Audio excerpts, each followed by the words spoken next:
Qatar has announced it will temporarily suspend its mediation efforts between Hamas and Israel until both parties show a, quote, sincere willingness to negotiate. The Gulf nation has played a key diplomatic role in trying to secure a ceasefire and hostage deal in Gaza, though the talks have been unsuccessful. It comes after US officials said Hamas's presence in Doha was no longer acceptable after recent ceasefire proposals were again rejected. Hamas has had a base in the Qatari capital since 2012. And Gazan authorities say at least 14 people, including children, have died in Israeli airstrikes in Gaza. 9 were killed when a strike hit tents housing displaced Palestinians in the southern city of Khan Yunis. A separate strike hit a tent camp in the Gaza territory near the Al-Aqsa hospital. Look at all these tents around you. What was it for? We are displaced people. We have nothing to do with rockets, strikes, attacks, or terrorists. All of these are false allegations. They do not want us anywhere in the area. Gerald Firestein is the director of the Arabian Peninsula Affairs Program for the Middle East Institute. He joins us now from Philadelphia. Thank you so much for joining us. Now, let's start off with that new news this morning about Qatar withdrawing as a mediator in ceasefire and hostage release talks between Israel and Hamas. They're saying until both parties show a, quote, sincere willingness to negotiate. What will this move mean for Israel and Hamas and the negotiations about a ceasefire and hostage release? It's a pleasure to be with you, Joe. And I think that there are a couple of things going on here. One, of course, as the Qatari said quite correctly, is that despite the efforts of the mediators, the U.S., Qatar, Egypt, over more than a year now, the two parties have not shown any indication that they are actually ready to come to a ceasefire agreement or any kind of agreement, and therefore their frustration is understandable. The other thing I would say is that with the presidential election and the success of Donald Trump, the Qataris are undoubtedly looking at their relationship with Washington and thinking about how to position themselves to get along with the new administration, which was early on in Trump's first term quite hostile to Qatar. In fact, sided with Saudi Arabia, UAE, and Bahrain in trying to isolate the Qataris. And I think that they're trying to make sure that what they do now is not going to create problems for them come January 20th. But what will that mean for the negotiations then?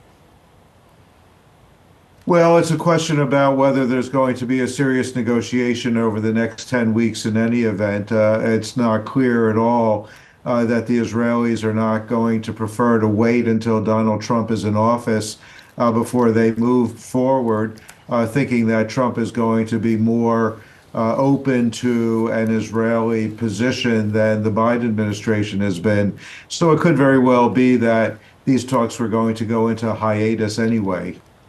All right, let's get to some other news that's been around this week that's perhaps been a bit overshadowed by the US election result. We heard from Ireland's foreign minister this week saying they intend to join South Africa's case against Israel at the International Court of Justice, the case accusing Israel of genocide in the Gaza Strip. Will Ireland's backing add that much weight to the case? Yes, I think it's significant. I think the fact that you now have an EU member state joining into this case does make it weightier. It does add, I think, a well-regarded, influential state to the case. Again, I would have to say, though, that with the election of Donald Trump, the fact of the matter is that the ICC is almost certainly going to tread very, very carefully, even with the number of member states that are now joining into this suit. I think that the court is going to be very careful about how they go forward, not trying to avoid running afoul of the U.S. administration. Another story this week, we heard comments from a brigadier general with the Israeli Defence Forces. He was speaking about residents not being allowed to return home. The Israeli army has distanced itself from those comments, but what can we take from that? Well, clearly there is at least a faction within the Israeli government and the Israeli military that is absolutely determined to pursue an extremist agenda not only in Gaza but also in the West Bank.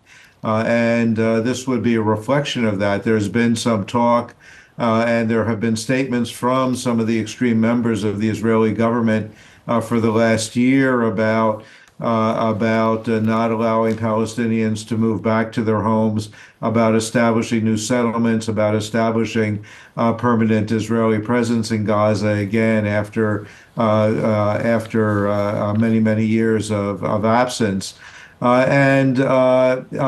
This is, of course, as everybody understands, a blatant violation of international law, which does not allow for what would amount to ethnic cleansing in northern Gaza. So the Israeli army was very fast to distance itself from this statement, but it doesn't mean that there are not influential voices within the Israeli government that believe that this is the right way forward for them. On Iran this week, the president there, Masoud Pezeshkian, said that the results of the election, the US election, did not matter to his country. Of course, this comes at a time of heightened tension between Iran and the US. What did you make of those comments from Iran's leader? Well, I think it's very interesting. And one of the things, of course, that people are going to be looking at is the way that Donald Trump is going to approach the whole issue of Iran. There is certainly some expectation that he might be looking to resurrect the maximum pressure campaign that he pursued in his first term. But the region has changed, and the support within the region for that kind of an approach to Iran is much less today than it was 4 or 5 years ago. The Israelis still, of course, want to pursue that kind of pressure campaign, but the Gulf states don't. To a large degree, they have made their peace with Iran. They have said very clearly that they want to maintain their neutrality between Iran and Israel, and that would extend also to the U.S. And so, interestingly, Donald Trump on the campaign trail did on occasion suggest that he would be open to some kind of a deal with Iran. And the new Iranian leadership has also expressed an interest in trying once again to maintain a dialogue with the United States and with the West. And so while the return to the maximum pressure campaign is a possibility, it's also possible that Trump may try to find a way to move forward on some kind of a deal. It would be kind of a Nixon to China approach that perhaps Donald Trump, because of his hardline credentials on Iran, may be the one who could actually succeed in ending this 40-year conflict between the U.S. and Iran and start a new chapter. Gerald Firestein, it's great to have your insight on all those different topics. Thank you so much for speaking with us this morning. Pleasure.